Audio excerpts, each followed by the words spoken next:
Let me first of all extend a hearty and warm welcome to all of you who are here on a Saturday morning for this workshop titled A Byline for the Planet, a hybrid workshop because we'll have many people joining online in the course of the proceedings, and particularly in the afternoon. I suppose, when we speak about journalism, it's gone through so many iterations over the decades, at least since I started practice of this profession way back in the 1970s. Initially, of course, there was the zeal of the independence movement and speaking truth to power, the idea of the fourth estate, the fourth pillar of democracy, the check and balance function implicit in the Constitution or the constitutional scheme of things, that over the last couple of decades has quickly transformed into an idea of journalism where the argument was you give the people what they want. And you'll find the page 3 phenomenon, gossip, personalities, keyhole journalism, voyeurism, passing off as journalism. And the argument that you give the people what they want was, of course, contested, including by, I think, a former chief of NBC who said, giving the people what they want is the dope peddler's argument. That's not what journalism is supposed to do. But that was basically assailing the grain of the time, going against the grain of the legacy media's, with exceptions, conversion to the market paradigm of journalism. Also because the dominant journalistic model was the United States, where journalism was an extension of the idea of a marketplace of ideas, because everything is a marketplace, and the marketplace of ideas segued into their idea of journalism, which was, of course, very free and freewheeling in the United States, perhaps the best example of journalism at that time in the world, because it was protected constitutionally by the First Amendment of the US Constitution, as we know, which specifically said Congress shall make no laws which abridge the freedom of the press, and so on. But yet the market model was the beginning of the end of serious journalism in one sense, because instead of enhancing the public sphere, speaking truth to power, the invigilating function, which I just mentioned, the fourth estate function, the fourth pillar of democracy function, profit maximization became the sole agenda or sole mantra. And then it spiraled out of control. Until now, even the idea of giving people what they want has been disrupted in the series of disruptions in the digital age. Because now what you want is not determined by you, it's determined by the appetite created in you by the force of algorithms. So you think this is what you want, but what you want is actually determined because of the exposure to algorithms which dictate your appetite in a particular direction and so on. This, of course, might seem like having little to do with the subject at hand, but I was mentioning this as a framework or a context for media practice because in this process, what is truly important goes unrepresented, fully, partially, or not adequately.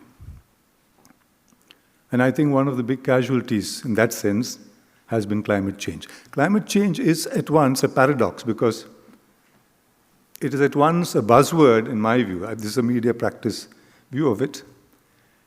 And at the same time, as a buzzword, it's what you call, what Ernst Laclau called an empty signifier. Meaning it's like, say, Che Guevara T-shirts, because a T-shirt stands for everything against what Che Guevara stood for. I mean, he was against American imperialism, but you'll find on the streets in the United States, everyone's sporting a Che Guevara T-shirt. I mean, it's the in thing to do. So this empty signifier idea of climate change is there as a buzzword. But what it does to the lives of people, particularly to those who are less privileged, to those who are marginalized, to the deprived, how it affects their everyday life. These are stories which are trying to be covered in the Indian context, particularly in the South Asian context, and we find that it is not adequately covered. The big disasters, of course, would be covered. And therefore, we, as a journalism institution, have been toying with the idea of engaging with climate change as a concept, as an important segment of the media, putting it, shall we say, in the center of media concern, and thereby hoping that others will follow suit, that the industry out there will follow suit, or at least will begin to nudge them in that direction. It's no easy task because the imperatives that dictate the industry are, as I said, profit maximization, what the people want continues to be dictated, that in turn by algorithms and so on. So perhaps even try and intervene in that sphere, because you can't ignore the social media, you can't ignore social media influencers. So how this will go is not very clear in my own mind, but we know that we need to intervene, we need to be there, we need to engage. And we were very lucky in two respects. First, because when we sounded the idea to domain expertise, those who have the domain expertise, in this case, Monge Bay, India, and Mr. Gopi Warrior, the response was positive, ready, and very spontaneous, and that was very heartening. Alongside that, we also were lucky or fortunate to find support from the German government through the Interlink Academy, and my old friend Werner Eggert, whom I've met in another avatar as heading another NGO in Germany. He had come to ACJ at some point. And so this is the formal, shall we say, the first step, if you like, of the initiative, which we call in ACJ building a climate change media hub at the ACJ. What this media hub will do is a matter of detail. I don't want to go into that now. But in this first workshop shall we say, networking initiative, we are happy to find that those who have been in that field, who are experts in the field, will be with us in this journey. And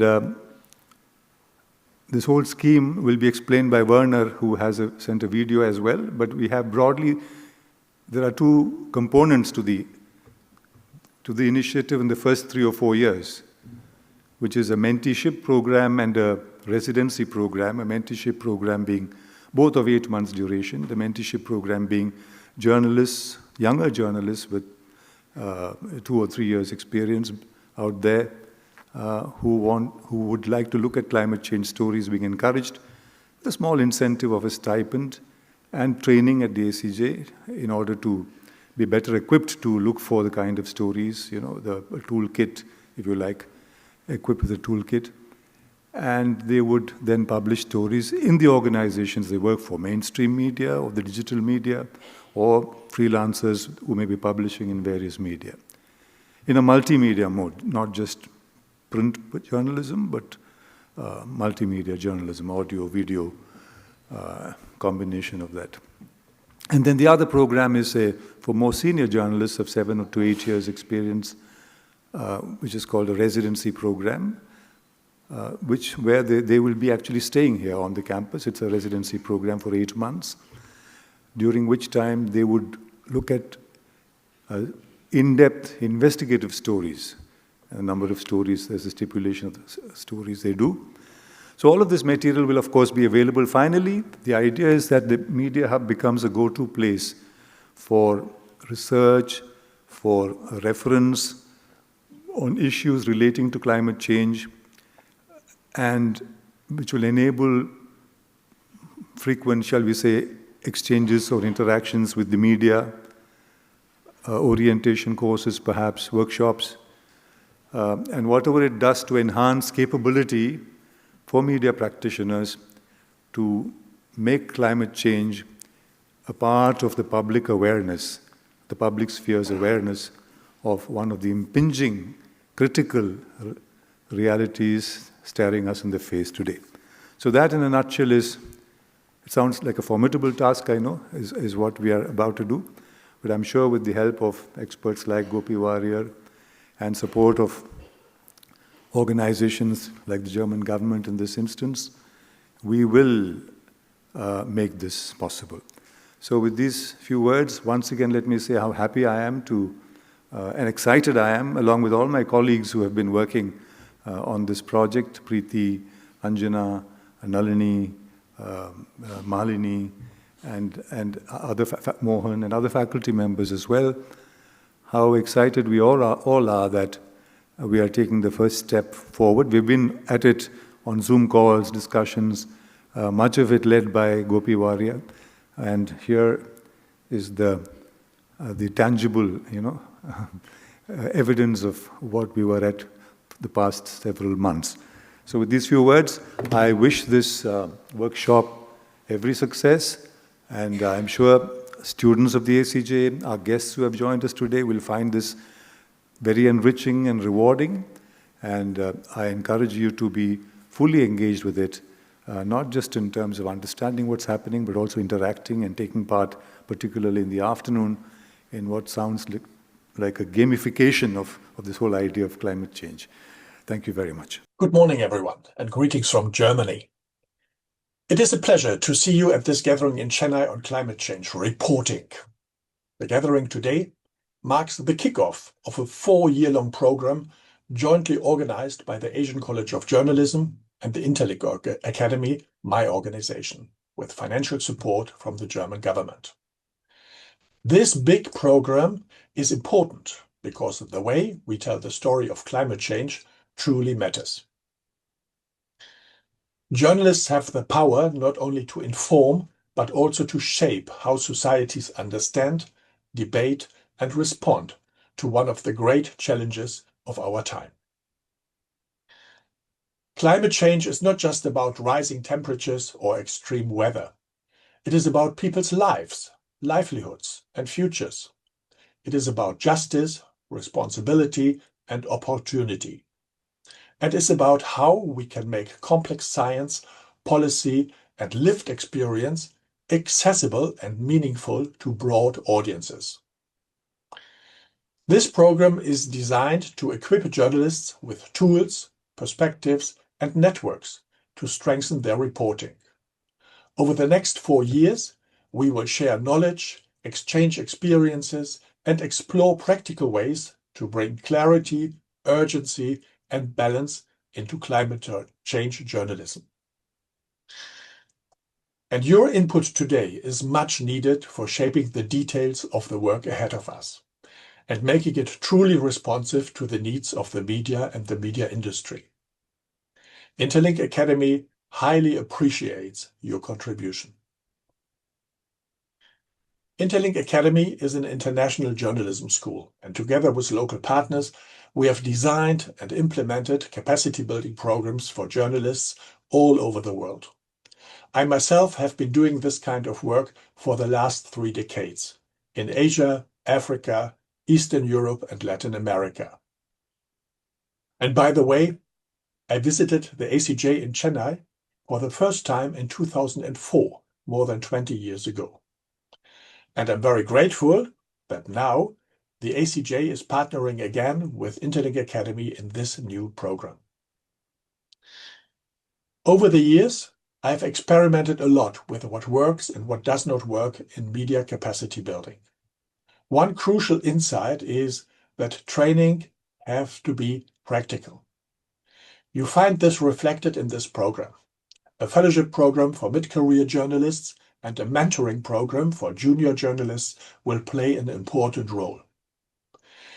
It will be about enhancing the skills of individuals and by doing that, creating best practice examples to raise climate change journalism to the next level. That is why we call it a laboratory.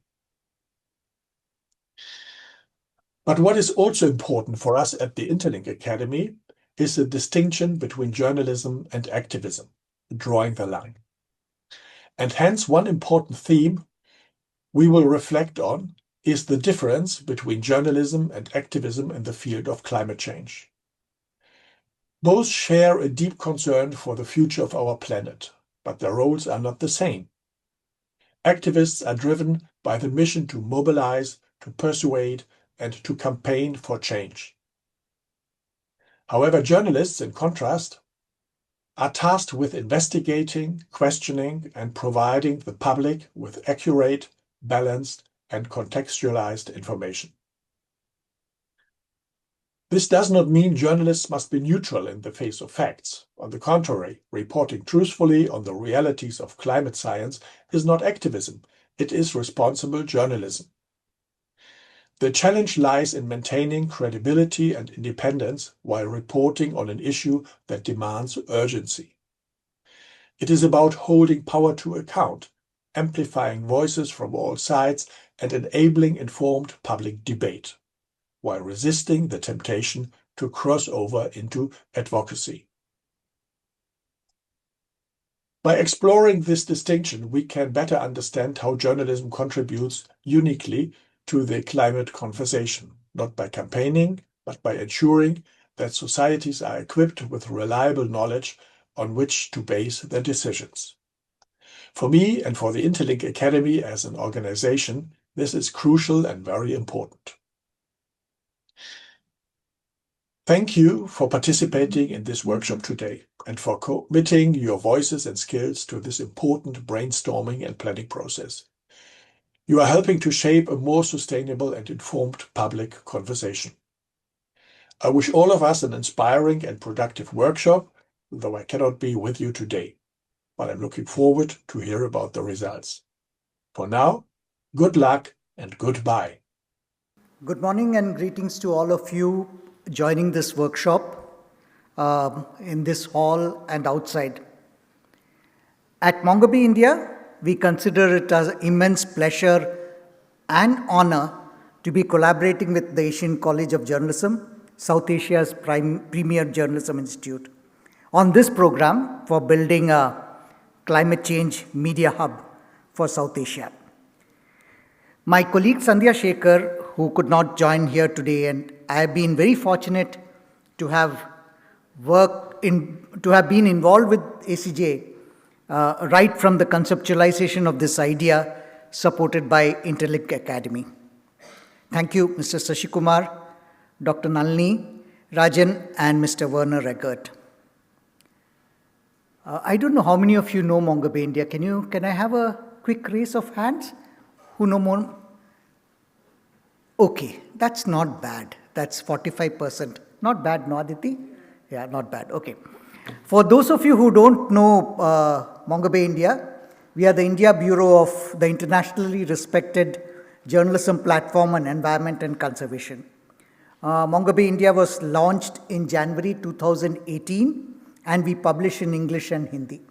Our stories can be read at india.mongobe.com and hindi.mongobe.com, and we can be reached also on the social media platforms.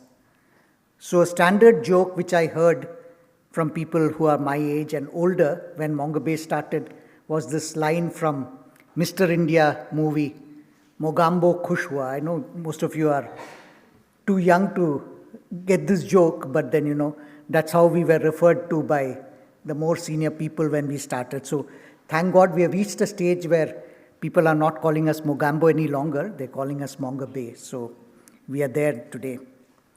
I expect today's workshop to be explosive, in a good way, of course, because no bomb scare here. It brings together the raw energy and enthusiasm of you students and also young journalists who will be joining us. I wish I could go back to that age, but that's what it brings. It brings the decades of journalism, education and training experience of ACJ, the international worldview of Interlink Academy, and Mongabe's ability. Ultimately you have to turn all this into journalism. So Mongabe's ability to turn, issues of environment and climate change into impactful journalism stories. I'm hopeful that everybody will find this today's session very, very educative and enjoyable. A joint team from ACJ and Mongabe India has worked on today's program with minute detail. It's really gone into really, really minute detail. And there's going to be a lot of fun. You'll realize it as we go along. But what presently surprised us, and I want to put this on record here, is both of our external experts, Dr. Rajivan, Dr. Madhavan Nair Rajivan and Dr. Purnima Prabhakaran. When we spoke with them, they were so excited about this whole process. This doesn't happen always, So thank you to both of you for agreeing to be part of this process. We have chosen the three main topics because this was a bit of discussion. What do we start? How do we start the first workshop? What should be the areas of focus? So we did some thinking to see what are the three most important critical issues that's being talked about in relation to climate change. And one is extreme weather events, floods, droughts, erratic monsoons, extreme weather events. So that's one area we choose. The other one is a very increasing results that are coming of how climate change is affecting health trends. Not the very obvious ones which were discussed earlier, but even things like diabetes, I'm told, gets affected by changing climate. So that's one issue we chose. And the third one is, with so much of interest in saying that climate change is not there, there's a lot of disinformation and misinformation happening. So that's the reason you'll see that the focus today is on these three major issues. Obviously you can't cover everything to do with climate change in one day's workshop. So that's why we chose these three issues. The experts we have today are among the best in their line of work on each of these topics. We'll have detailed introductions for them during the session. Each of the sessions will have detailed introduction. But let me quickly mention the name. Dr. Rajivan will talk about the impacts of climate change on monsoons and the extreme weather events. Purnima will cover climate change impacts on health and health system. Aditi, my colleague at Mongabe India, she's one of the earliest among journalists who got trained on busting climate misinformation and disinformation. And she is going to talk to you about, now she trains not just journalists but also trains trainers on busting climate misinformation and disinformation. And she's sort of going to tell you how to get the climate facts right. I hope to learn much today myself, actually. Even the first time in the first speech by Sashi, I learned about empty signifier. Something I hadn't heard before. So I'm sure we are going to learn far more today and I hope all of us go back richer after this afternoon.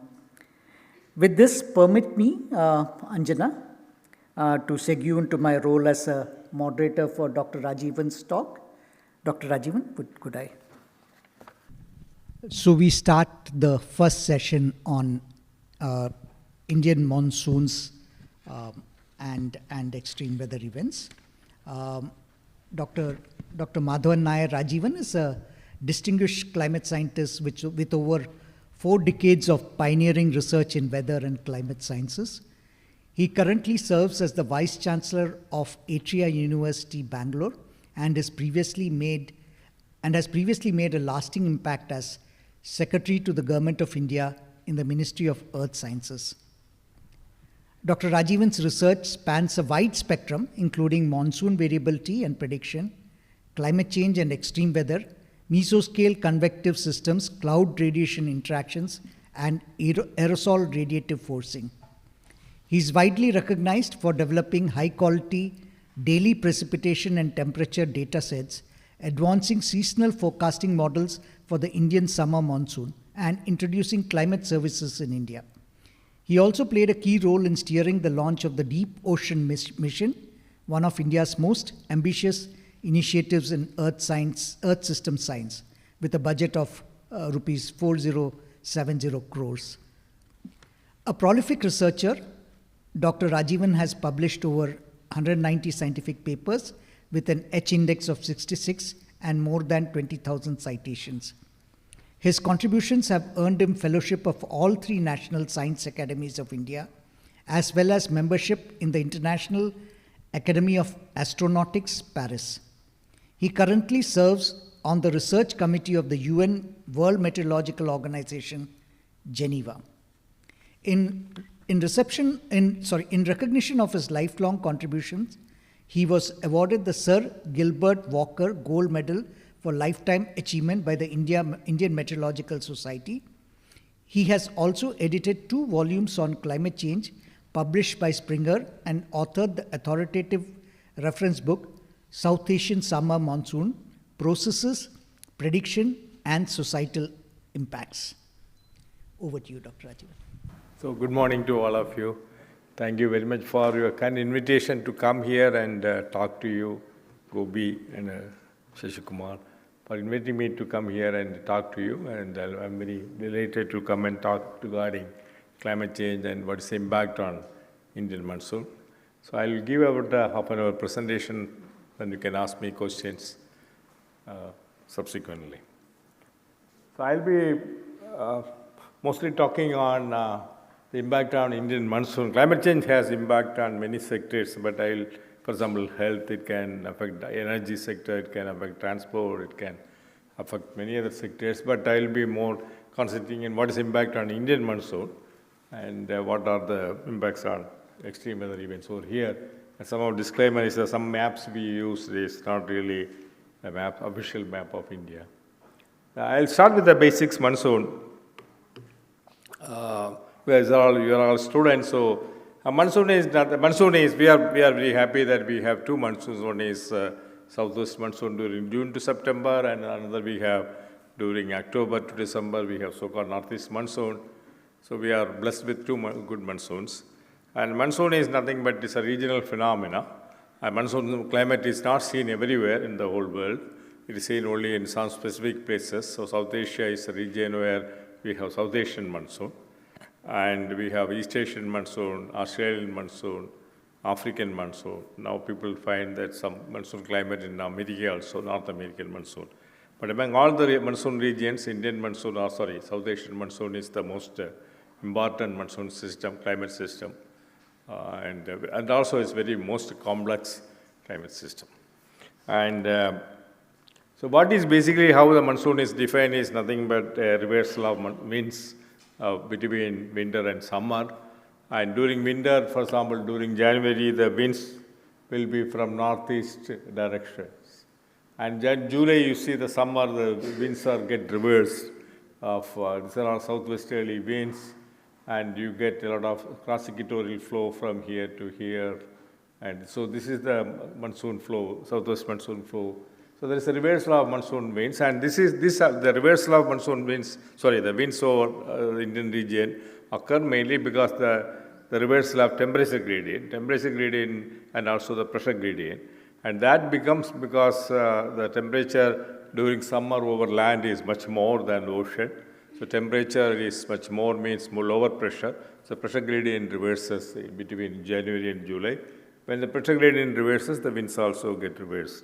So this is a simple definition of monsoon. And what the right-hand side shows the kind of a vertical meridional circulation. So it's little signs. You can see that around 20 degree north, that's our central India. So you get ascending motion is going up, the winds are going up, then turning right, then coming down over around that 20 degree, 30 degrees south in the southern hemisphere, then comes back. So it's a huge, gigantic sea breeze kind of circulation going up in the northern plains of India and going up to 20 degree, 30 degree in the southern hemisphere, coming down. So it's a huge circulation. So this is a simple definition of how the monsoon flow is. But if you really go to the detailed science, this definition has a lot of issues. But for a layman, monsoon flow is nothing but a huge, gigantic sea breeze. And so the now modern definition is nothing but the movement of so-called ITCs. If you see the precipitation in January, you can see precipitation is confined over here. But when July, you can see the precipitation moves up. So the so-called rainfall belt moves up between January and July, and it is seen over, for example, in January, Australia has their summer. You can see that there are a lot of rains here, but in July, their winter, there's not much rain. Similarly, Africa also, there's a lot of Africa also. You can see that in July, there's a lot of rain, but in winter, there's not much rain. So we call ITCs, right? Intertropical Convergence Zones. And you can see how in January, it will be something like this, but in July, it goes up. But it is seen that this kind of northward propagation is not seen many places, it's seen only at different places. So that makes the monsoon climate. So this is a new definition of ITC. And why monsoon is important? Monsoon is very important for Indian GDP because it impacts on agriculture. It has a lot of impacts, societal impacts. One most important impact is on agriculture, because India is an agriculture country with a lot of kind of income from agriculture. And if you really plot the rainfall anomaly, or the difference between normal and particular year, and also the GDP, you see the big curve. It's a nonlinear curve. So when monsoon is below normal, you have the large impact of GDP. For example, a 10%, 15% or 10% of less than monsoon rainfall can impact up to pull down the GDP by 2 to 3%. So a large impact. But at the same time, when the monsoon is in good condition, the impact is not that as we have less monsoon rainfall. So it's not a linear curve, it's a non-linear curve. For example, 10% of more rain doesn't really cause a pull in Indian GDP. So this is a very anomalous feature. But definitely monsoon rainfall has an impact on Indian GDP. So monsoon is important for all of us. And climate change, I will brief about monsoon climate change. So these are all greenhouse gases, water vapor, carbon dioxide, methane, ozone and nitrous oxide is in the atmosphere. And because of our human activities like industrialization, deforestation, and public transport and land use changes, due to increase in human activity like industrialization, what happens is the concentration of greenhouse gases is increasing in the atmosphere, especially carbon dioxide.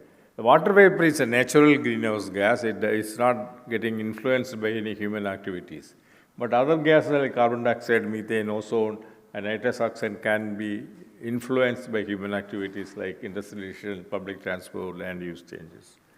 And this is a beautiful plot which shows how the concentration of carbon dioxide, methane, and nitrous oxide are there. For example, for the last 2,000 years, you can see that it was almost stationary. It was a flat curve.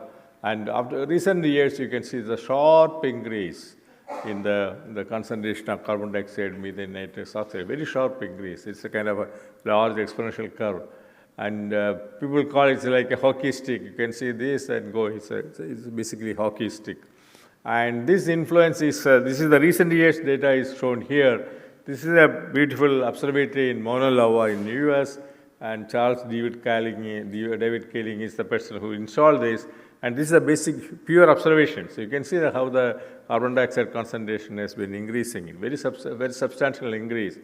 And the small up and down is basically because of the vegetation vegetation of different places. And it's from the late 1950s started, even now it is continuing. It started from less than 320, now latest, last year it was 422.80. So it has been increasing substantially. Unfortunately, the Trump government has closed down this observatory. Observations are there, but this data are not available on public domain. Whenever I go for presentation, I download this map and show it to them, show it to people, updated, but last few days, this data are not available. He thinks carbon dioxide is not a bad thing. And aerosol is another thing. So unless greenhouse gases, which is a warming effect, aerosols are basically cooling effects. So when industrialization or public transport systems increase, then you get a lot of aerosol component, but aerosol has a small effect on climate. And how the temperature is increased, you can see that it's all beautiful, four, five different data sets. Very beautifully seeing that up to 1970s, the temperatures were global temperatures are mostly, it was stationary. After mid-70s, it started increasing substantially. So last year, 23 was the warmest year. Even last year was one of the warmest years ever recorded. So the increase in temperatures is substantially seen that, and this is called global warming. And I did not show the spatial pattern. Most of the parts of the globe is warming up. And so there is a small difference between climate variability and climate change because it's being discussed because we are all journalists. So I thought I will discuss. Climate variability basically refers to variation in the mean state and other climate cycle like standard deviation, but over a short period. So it can be influenced by both the natural variability as well as anthropogenic and variability, nothing but the human activities. Climate change basically refers to systematic changes over a longer time period. So climate variability can be a part of big climate change. But climate change is basically we are talking about the systematic changes over the last many years. So what are the observed changes in monsoon? Have you seen any changes in the monsoon? What could be the causes of those changes? And whether natural variability is a part of that? Natural variability is even any climate system can have a natural variability within the system. It may not be influenced by the outside system, outside any parameters. Or it is influenced by human activities. These are two questions which we need to answer. So this is a mean monsoon rainfall. I am talking only up to June to September rainfall, southwest monsoon season. You can see that beautiful west coast rainfall and also the northeast rainfall over here. And a very interesting question. So, and we all know that it's all journalists, so I will put a questions to you. When a particular place, it doesn't rain all 365 days, then it doesn't rain only in a few days. You take a Chennai, for example, or take a Bombay. It rains only a few days. So we call rainy days, those days. And even when it rains, it doesn't rain all the 24 hours, it rains in few hours. The basic question is, how many hours in a year it rains? Many people don't know. So this graph shows that how many hours it rains in a year. Very small number. West Coast, of course, it rains more. It's about 500 to 600 hours. But in the central India, along the west coast, especially western parts of India, Southeast India, it rains less than 100 hours. 365 into 24 hours out of that, it rains only 100 hours. And you can see the plot, this plot, with the cumulative rainfall and cumulative rain hours. You can see that beautiful graph, which shows that 50% of rainfall in a particular any place, it comes between only 25% of the time. That means the 50% of rainfall occurs in a very short period. And remaining rainfall occurs in a very longer period. So the heaviest rainfall occurs in a short period. Ahmedabad, for example, it rains about 80, close to 80 centimeter in a year. And how many hours it rains? Only 120 hours it rains in. Out of 365 into 24 hours, in Ahmedabad it rains only 120 hours. And out of that 40 centimeter, half of the annual rainfall comes in 16 hours, just 16 hours. So that's the kind of distribution of monsoon rainfall. So we, as a climate scientist, we all should know about even journalists, you all should know. It doesn't rain all the days, it doesn't rain all the hours, it rains only few hours. So that's why people talk about water conservation and all these things. When it rains heavily. Remaining hours, it comes in hours or a small drizzle kind of thing. So you have to be very careful for water conservation. But what is now happening is the latest paper in which I was also another, what they are saying that even the 16 hours in Ahmedabad, for example, now it rains in 14 hours. So even the 50% of rainfall, instead of 16, 18, 20 hours, it rains in a smaller time scale, smaller hours. So that is also big changes are happening. So now more and more rainfall, it happens in a small time period. So when it rains, it really pours, it really comes as a heavy precipitation. And if you really take the seasonal monsoon rainfall, we are very, very safe. Monsoon is a robust system, it doesn't have large variability. Only thing it has, this is the last 125 years of rainfall. You can see that there are some years it goes up, some years it's all red colors are drought years. And if you really plot the 31-day running means, you can see that large scale multi-decadal variation. There were some decades in which monsoon rainfall has been very poor, some decades monsoon rainfall has been very good. Then we had decades in monsoon rainfall was very poor. But now you can see the black curve is started moving up. So now what we feel is that we are entering into a positive phase of monsoon rainfall. Last 4 years, if you see, all the years monsoon rainfall was excess, more than 100%. So we are, frankly speaking, we are going into a positive phase, which is a really good sign. But also we should believe that if more rains, more extreme precipitation, more floods, more flash floods, and more disasters. So that's also we should be remembering. But so that means that we are going to a phase in which we get more rainfall, but we are going into a phase in which we can expect more flash floods, more extreme weather events to happen. And this is how the particular years, for example, trend for the first 50 years, it was all increasing, then it started decreasing. Now, last few years, if you really see, the monsoon rainfall is increasing everywhere. So we are entering into a positive phase. And in these events, as I told that in a particular day, it doesn't rain all the 24 hours, but if you take 24 hours accumulated rainfall, some places, some days, a particular place, even though, for example, even Rajasthan, it normally doesn't rain much, but a particular day, the rainfall can be very large, 25 centimeter, 30 centimeter. So if you really take the, how many, for example, what is the spatial distribution of this heavy precipitation, this is a map which shows 10 to 15 centimeter of events. This is more than 15 centimeter. You can see mostly it occurs west coast and also the central plains, the heavy precipitation. The question is whether these are changing. The answer is yes. But you can see that the events in which 15 centimeter rainfall is happening is increasing substantially. You can see a beautiful trend, increasing trend. And the short to moderate rainfall, very small rainfall, events are decreasing. So the total rainfall may remain same. So what is happening is the medium rainfall is decreasing, whereas the heavy precipitation is increasing substantially. So these rainfall events are basically causing the flash floods and floods, etc. And if you really see the spatial pattern of how the extreme weather, extreme precipitation is increasing, it's increasing most of the places, all red in everywhere. And these are the low pressure system which bring monsoon rains to different parts of the country. This is June, July, August, September. If you really count this number of events and whether these events are, we call rainstorms. The rainstorms are increasing, the answer is yes. You can see that this is number of rainstorm events is increasing, number of rainstorm days are also increasing. This you must be remembering the famous 2013 Uttarakhand floods. Only the gods survived and many people died. And so frequency and duration of such monsoon rainstorms are really increased. And also we have a new concept called hydroclimate intensity. I will not go in detail. What basically is that, as I told that in the monsoon season, it rains for a few days, then it has a longer dry spell, then again it rains, again dry spell. And now what is happening when the wet spell, so-called, when it rains, it is getting shrink. It rains only a few days now. But the dry spell is increasing. And when it is decreasing, when the wet spell is decreasing, it rains, but it rains very heavily, very heavily. So even though rainy days are decreasing, the length of wet spell is decreasing, but it contributes a lot of rain because it rains very heavily. But at the same time, the longer dry spell is increasing.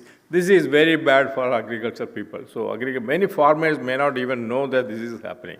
They think that on a particular day it will rain, but it doesn't rain.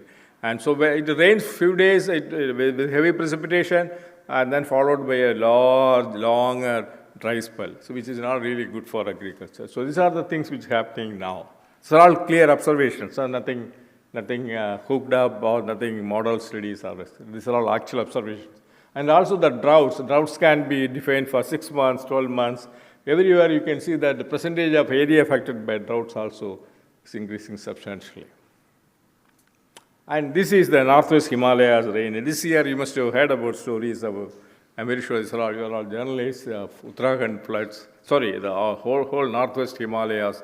So many events happen, especially in August.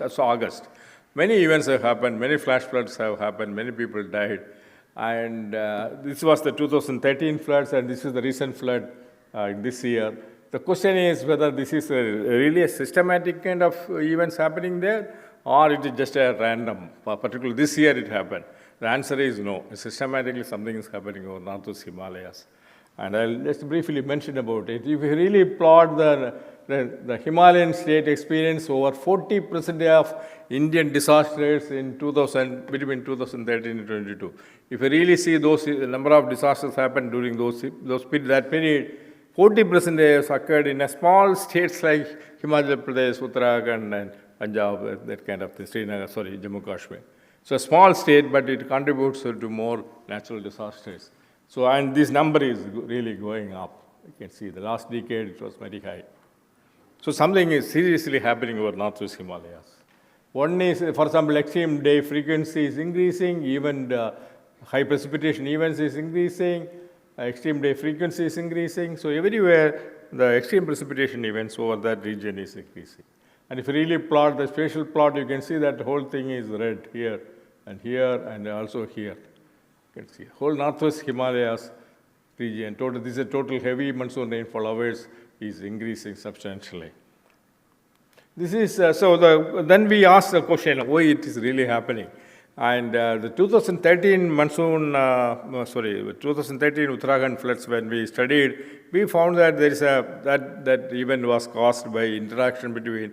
I don't know how many of you heard about a weather system called Western disturbance in winter. That's from west to east, it moves in the middle latitude. It's basically a middle latitude weather system. In monsoon comes, it goes north, and after monsoon comes down, monsoon withdraws, it comes down. So winter and all, January, February and all, the precipitation, snowfall, etc. over Northwest Himalayas, Jammu Kashmir, everything is contributed to this western disturbance. Now what is happening during particular days, even monsoon season, this weather western disturbance can come down to Indian region, and it can interact with the monsoon flow. And that can cause heavy precipitation over, because it passes across these Northwest Himalayas. When two events meet together, weather system, one is western disturbance, so basically a middle latitude system, and monsoon flow, it meets together, it causes. That's a beautiful menu, good recipe for heavy precipitation and disasters. In 2013, we found that is happening. So interaction between middle latitude weather system and Indian monsoon. And the question is, are these western disturbances increasing? The answer is yes. Especially during monsoon season, this western disturbance frequency is increasing. The question, so that is very common. So last year also we had a lot of disasters over that region. This year also it's continued, and we are expecting that this will continue for many years. Of course, we have another issues of unplanned development over that region that also may be contributing to the floods, but even otherwise also, the climate-wise also, that region is now getting susceptible to weather events. And the question is, why western disturbance is increasing? One of the recent studies show this Arctic sea ice is melting. And Arctic sea ice is, the whole Arctic Ocean is covered by sea ice. Because of the global warming, the sea ice gets melted. And the decline of the sea ice is increasing substantially every year, and that matches with the increase in the western disturbance, because it's all middle latitude system.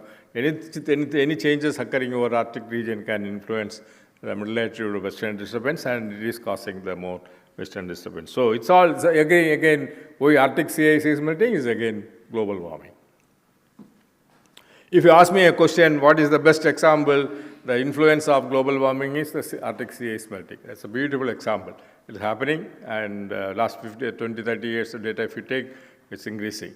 And the climate model projection says that by 2050, another 20, 25 years, in September, you will see Arctic Ocean without sea ice. Can you imagine it? In 2050, you will see Arctic Ocean without sea ice. That's going to happen. It may not be 2050, it may be 2060. But some people are very happy. China, for example, very happy, because they can take the ship there and do a lot of commercial activities there. Russia is very happy. But we people, Indians, we are not happy because we don't have ship to go there. But we have people living here, 140 crore people. So the influence of Arctic sea ice melting can really influence our weather system, monsoon weather system. And some people, so in the natural disaster, in this kind of climate things, some people gain, some people don't gain. So that's the story. Anyway, so this is the recent report by CEW. I think you are aware about this institution. What you can see that the whole Indo-Gangetic plains, monsoon rainfall is decreasing. The whole, for example, Ganges River. And this is a recent paper, I think last week it came out. This is Vimal Misra from IT, Gandhinagar and team. So they beautifully shown that the recent years, the drying is happening very, very substantially. And they said that sea flow decline since the 1990s driven by frequent and prolonged droughts, 76% more intense than the 16th century drought.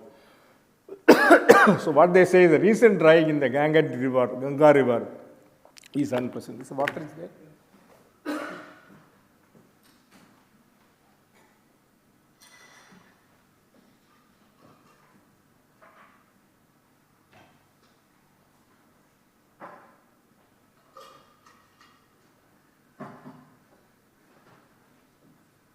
So what they say is the Ganga River, the recent drying of Ganga River is unprecedented for last 130 years. So they had paleoclimate data and they could go back to calculate the stream flow last 130 years, 1,300 years, and they found the recent drying over Ganga River is unprecedented. It never happened in the past.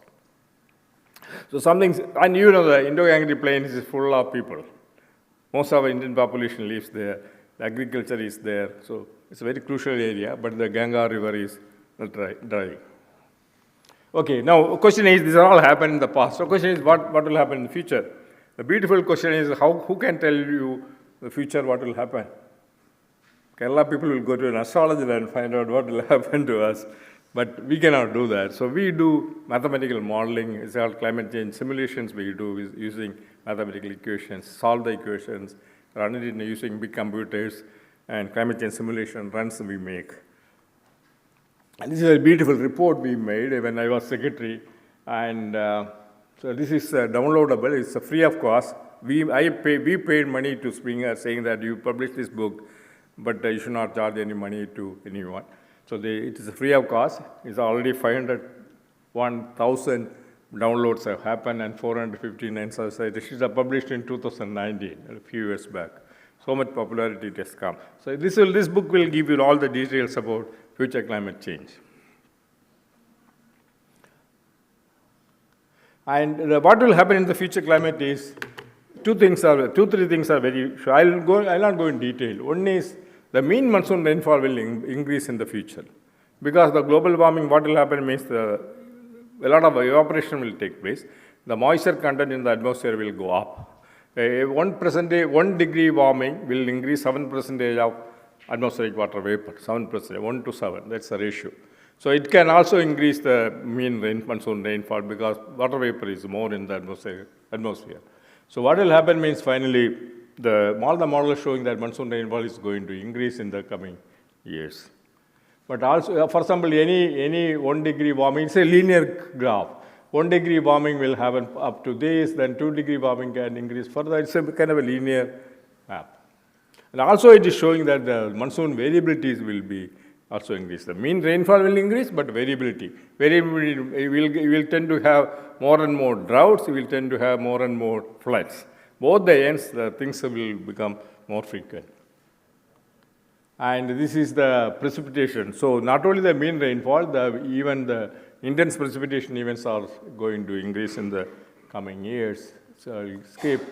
This I'll skip. And the risk of droughts, I told that droughts are going to increase. The risk of droughts also going to increase in the coming years. You can say this is one scenario, and if it's an extreme scenario, you can see how much percentage of area is affected by serious droughts. And there's a new concept. We must have heard about flash floods. That's very common. In a short period, the heavy precipitation comes and it just flows out. Now the new concept is coming out is a flash drought. In a few days, a drought even can happen because of the soil moisture depression. Soil moisture can become very dry. The soil can become very dry because no rain and more temperatures. And that is going to happen. And that will really affect the agriculture crops. If the flash drought, the length of flash drought increases, it can really affect the agriculture. So the climate model shows that the duration of such a flash drought is also going to increase. The area affected also is going to increase, and overall severity also is going to increase. So flash droughts as well as flash floods, both are going to increase in the future. And this increase in population exposure due to extremes under warming climate, you can see that the number is again, everywhere it is increasing. Therefore, limiting global warming, so a change between 1 degree warming and 2 degree warming, the impact will be much different. Therefore, limiting global mean temperature rise below 2 degree can substantially reduce the area and population exposure due to dry and wet extremes in India.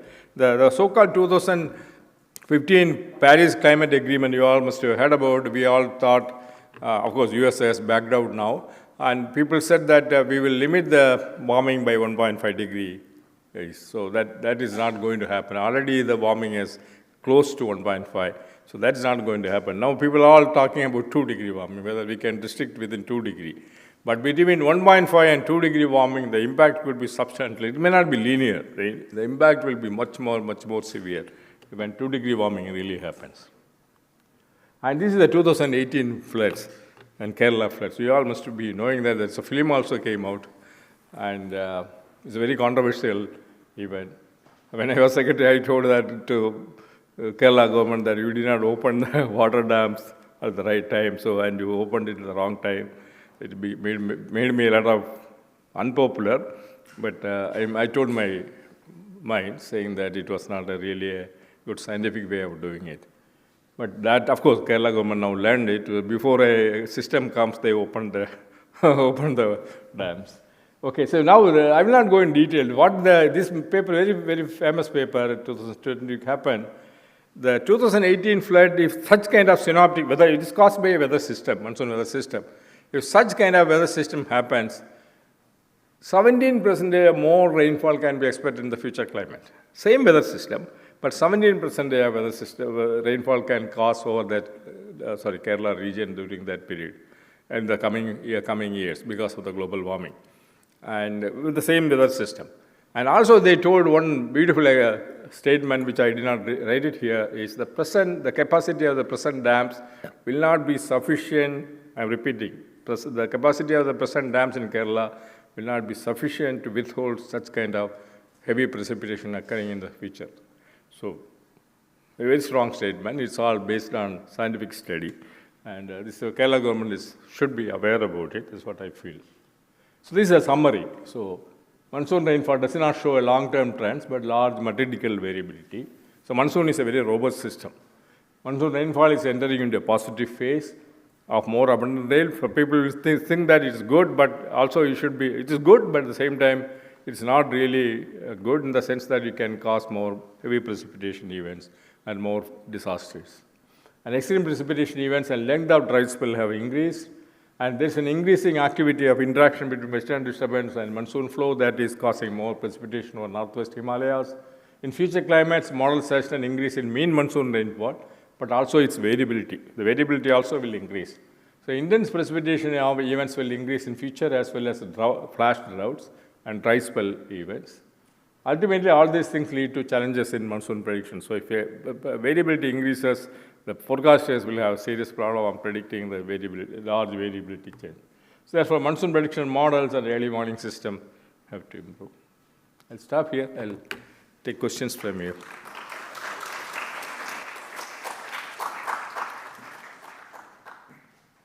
Yeah, thank you, Dr. Rajivan. That was really in a nutshell what we wanted to hear. What I would do before opening up for the question answer session, permit me 2 minutes. I'll just try to round it up from a journalistic perspective. So some of the things that Dr. Rajivan said, you quoted the Gadgil and Gadgil paper. I read it recently because Sulochana Gadgil passed away.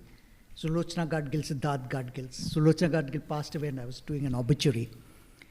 And very interestingly, and this is very critical from a journalistic point of view, their study looked at rainfall data for 50 years. And they said that when there's a decline in rainfall, there is a decline in agriculture production, and decline in GDP.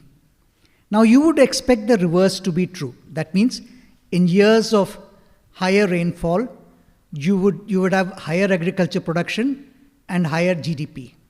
But that does not happen. Because in the years of higher rainfall, it floods.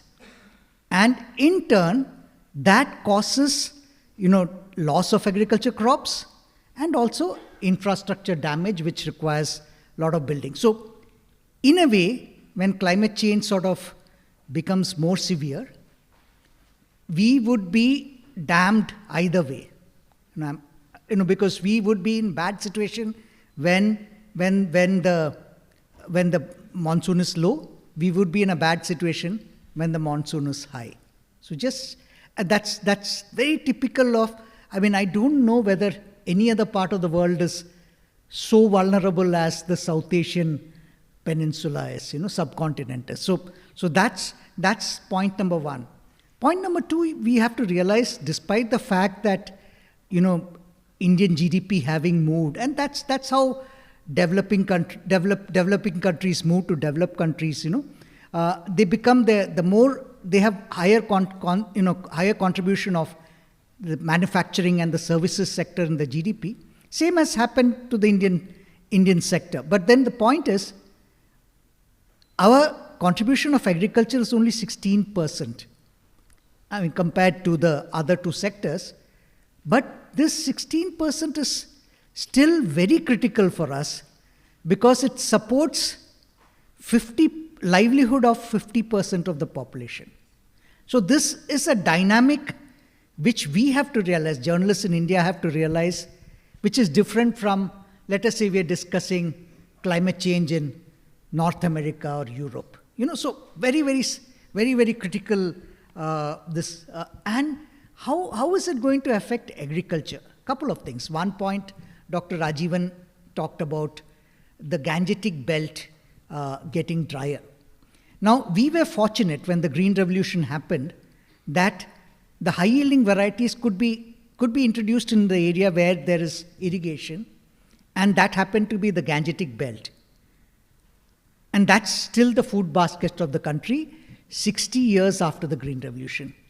Now, what happens when the Gangetic belt becomes drier and the optimum weather pattern required for growing agriculture crops moves upwards towards the Terai and then upwards into the mountains, you obviously are not going to have the same agriculture production. So point number one, on agriculture production. Point number two, more extreme weather events in Arabian Sea. The last graph showed far more events in Arabian Sea. We didn't have that many events in Arabian Sea. Now we are going to see far more events in Arabian Sea. And that would have an impact on agriculture. And we have to realize in the last 50 years of our agriculture research, the crops have been designed very specifically for a particular agriculture pattern. So when you have a particular rainfall pattern, so if the rainfall changes, drought, flash droughts come or droughts come, these crops do not produce, and you'll have localized crop failures. You may not have a large scale, but multiple localized crop failures. So these are the kind of implications that we must sort of realize as journalists and the movement of the Western disturbance and agriculture sector. So I'll open it up for questions. Good morning, sir. My name is Tia Majumdar. I'm a student at ACJ. My question to you is, like on 24th of September, Kolkata alone recorded 10 inches of rainfall, which is the highest since 1988 according to the IMD. So what do you think is the reason behind this? You mentioned about hydroclimatic intensity. Is it the reason or is it something else? If you could please. That's what I told. When global warming happens, the atmosphere can withhold more atmospheric water vapor. Okay, if, so 1 degree warming can increase 7% of atmospheric water vapor. So when the cloud forms, cloud will have more and more water vapor, and the cloud will have more and more cloud droplets. Okay, so when it rains in 1 hour, instead of 15 centimeters, it may rain 20 centimeters. The frequency of such a heavy precipitation events is happening mainly because of the increase in the global temperature, warming temperatures. And also when temperature increases, the so-called, in the meteorological term, we call instability of the cloud, of the atmosphere. It increases sharply. The clouds, instead of growing up to 6 kilometer, 8 kilometer, cloud can grow, same condition, it can grow up to 8 kilometer, 10 kilometer.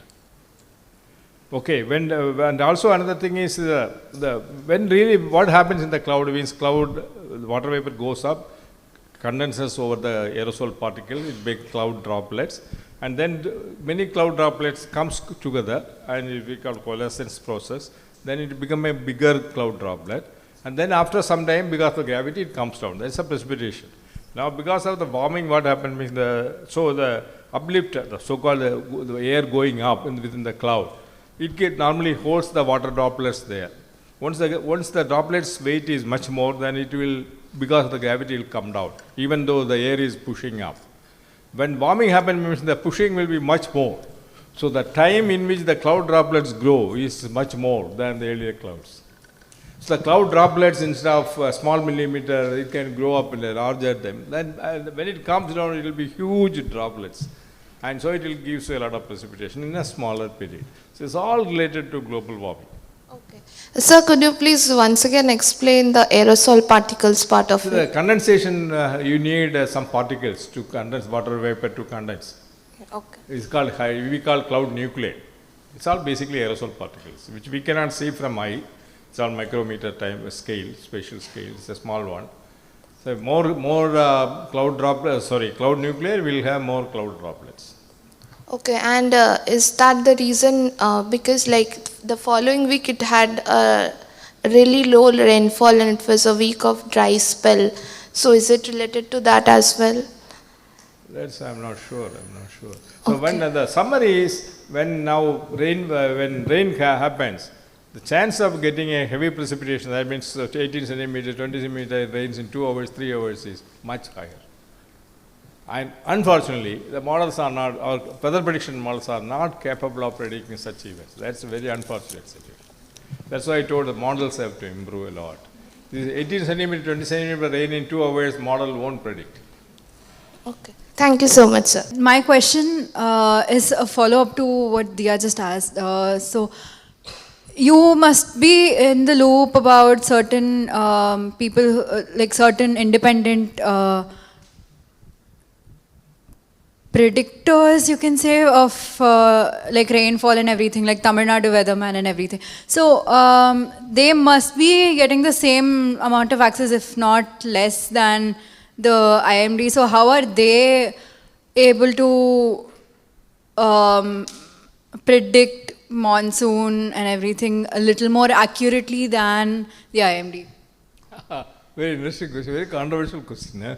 So, because having worked with the government system, I will not openly answer the question. But who said that this weatherman in Tamil Nadu predicts better than IMD? No, it's a public consensus. It's not. That's how you interpret it, isn't it? What he does it, he doesn't have any model. He doesn't have any knowledge of weather prediction. He doesn't even learn meteorology. But what he picks up data from different forecasts from different places and puts out in a very simple language to understand for you. That's all he does. IMD uses very tough languages and also very, very diplomatic language so that you don't understand. He speaks in a language in which you people understand. But he is not an expert in meteorology, I'll tell you. I know him personally. Fair enough. And he admits. He himself admits. Hi sir, my name is Krishna Chaitanya. I'm the climate correspondent for the New Indian Express. So on August 31st in eastern Telangana, there is some district called Mulugu.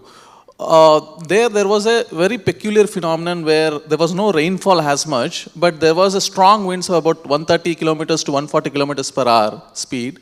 And there was no prediction, there was no cyclone, there was no depression in the bay or something like that. But almost like 50,000 trees have fallen and about 332 hectares of forest area, the wildlife sanctuary, has erased. So there's no explanation. I mean, the general comment which weather department immediately it comes, it's a local phenomenon. It's a very minuscule event which has happened, which doesn't have a larger perspective. So how do, as a journalist, how do we explain to the general public? Yeah, so the reporting is very important. So when something happened, IMD should be able to tell you what really happened. So such kind of, if it's not a weather system over a Bay of Bengal, no cyclone, it could be local thunderstorm. A local severe thunderstorm, we call downdraft, the air comes from the clouds and coming into the ground and moves. It could be very strong. It can really even push out a moving train. It can be, so the wind speed can go up to that scale. So it may be a local phenomena. IMD's network won't pick up the scale unless you put a radar there. Our radar must have picked up.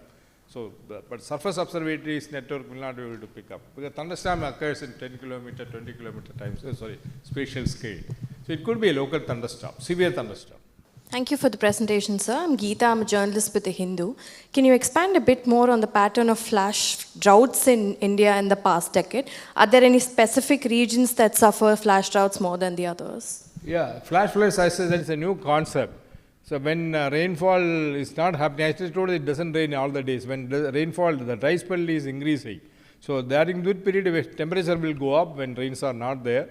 So combined with the no rainfall and more temperatures, the drought, the soil becomes very dry. The soil moisture depletion will take place, and it's not good for agriculture. So the flash drought is defined in terms of the soil moisture content, not the rainfall. What is the condition of soil? So it's a new concept, and it can occur anytime, anywhere. Okay, and the prediction of such a flash droughts is very difficult to do it. At least today. And mainly the central plains, Indo-Gangetic plains, is the area where you get more flash drought. Hi sir, my name is Aryan Gupta, and I'm a business and financial journalism student. So sir, we discussed the science related to the impact of monsoon. But sir, since you are a part of Ministry of Earth Sciences, and during that time this paper was released, which you mentioned in your presentation. So there were certain recommendations made, that there were certain studies made that we are going to witness a period where flash floods will be more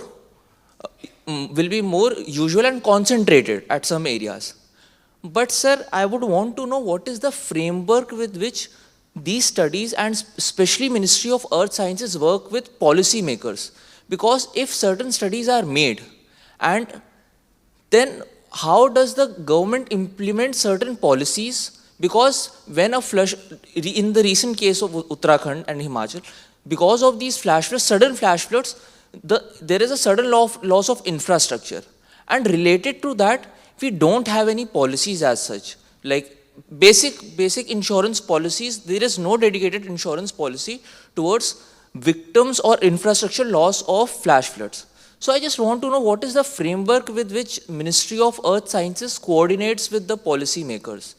Because at the end of the day, if we release a news, so we do our scientific studies and bring out this kind of reports and results. It's all evidence based, it's all data based, or model studies, and all it has scientific basis. Then we communicate to the concerned organization. For example, a disaster is related to any issue related to disaster, we talk to NDMA, National Disaster Management Authority. So they come out with a policy. If it is related to climate change, then we communicate to Ministry of Environment and Forest, etc. So we have a framework. But whether it really happens or not is, I don't know. Hello sir, I'm Pooja. student at ACJ. Thank you for that lecture. It was very insightful. My question is about cloud seeding. Is cloud seeding a viable long-term solution to monsoon failure in India? What do you have to say about it? The quick answer is no.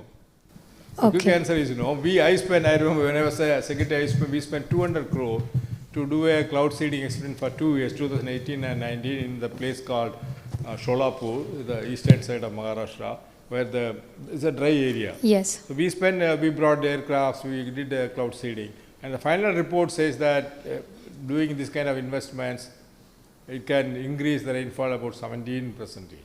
17, very small number. And so it cannot be a solution for drought mitigation. So it cannot bring a lot of water to give it to people. Understood? So yes. It's a very grey area and a lot of uncertainty in cloud seeding. I heard that the Delhi government is doing cloud seeding now for removing pollution. I don't know what this is. It's a fancy idea, but really it doesn't really work. Thank you, sir. Sir, I have a question for both of you. Since you said that if the monsoon is predicted to get increase in future, and the gigantic belt, which is an agricultural belt, is getting drier. So, sir, will it make us dependent upon import-based agricultural products in future? Of course. Yeah, because that's the area where more agriculture crop is grown.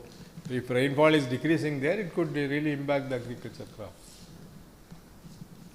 Thank you, sir. Yes. We have a few questions from our online participants. So one from Shering Eden.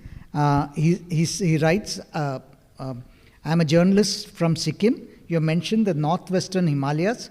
I want to know what are your predictions or observations for the eastern Himalayas? Eastern Himalayas, such events are not really happening. So when western disturbance happens, means it passes through northwest Himalaya, then it goes up. So it doesn't affect the eastern parts of Himalaya. So such kind of events are not happening. So we should be happy because such events are not happening. Thank you. Arunima Kar, she writes, I'm a freelance climate journalist. My question is, what kind of disaster preparedness do we need from institutions and government to deal with this changing and intense monsoon in India? So as I told that ultimately the prediction capability has to improve, the models have to improve, disaster management system has to improve. Ultimately, the whatever we make prediction, it has to reach to the people, common people, and they have to respond. And the last mile connection is in our country is very poor. So we make good prediction, then we communicate to the policymakers, and ultimately when it reaches to the people, by that time the disaster really happens. So last mile connection has to improve. I'm not saying that we are doing very badly, but there is a lot of scope for further improvement in last mile connection, communication, the language which we use. I'll give a small example. In 2013, Uttarakhand floods happened. Many people told, the government told that IMD did not predict. The IMD defended that we gave a forecast of heavy rainfall is happening. So the district collector asked a very curious question. Yes, I got that forecast that heavy rainfall will happen. So what? So you send a heavy rainfall forecast almost every day. So you did not say that this kind of event will happen. So the right language, so that's what we call now impact-based forecast. Now the forecast is not typical what is going to happen, but what the impact will be. So the kind of impact assessment has to be made by a forecaster and communicate to the people. Otherwise, actions at the ground will not be possible. And last question from Lakshmi. Recently, Maharashtra's drought-prone areas experienced unprecedented floods. Is a weather forecast department equipped to provide early warnings that could have helped reduce damage of this caliber? What needs to be done to help better weather forecasting in future? I think you have... As a weather forecast in general is substantial. For the last 10 years, if you really see, last 10 years the weather forecasting capability has improved substantially, but there is a lot of scope for improvement. It's a never-ending job. So keep doing. Yeah. So I think there we will end this, and we come back to the question you asked about Pradeep John and Tamil Nadu weatherman, and I'm not in the government, so I presume I can say more with respect to you, sir. The point is, it's Pradeep uses data which is their data, or he gets data from outside. Pradeep is not generating. He's not capable of generating his own data. And none of these people, Kerala Weatherman, after Pradeep, a whole lot of people have come. None of them didn't generate the data. But where Pradeep sort of bridges that gap between the person, I mean, like he gives you he may be right many times, he may be wrong many times, but he'll say, don't forget to take an umbrella when you step out now for another 2 hours. Now that is the data where IMD does not give. IMD gives you a chart which says isolated to heavy. That very, very tricky kind of language so I think that bridging perhaps, sir, is what... Put it in a simple language Yes. so that people can understand. So it is actually, we need more Pradeep Johns, frankly speaking. Only thing, Pradeep John should not think that he is replacing IMD. Yes, yes, yes. And on that note, thank you very much, sir. Thank you.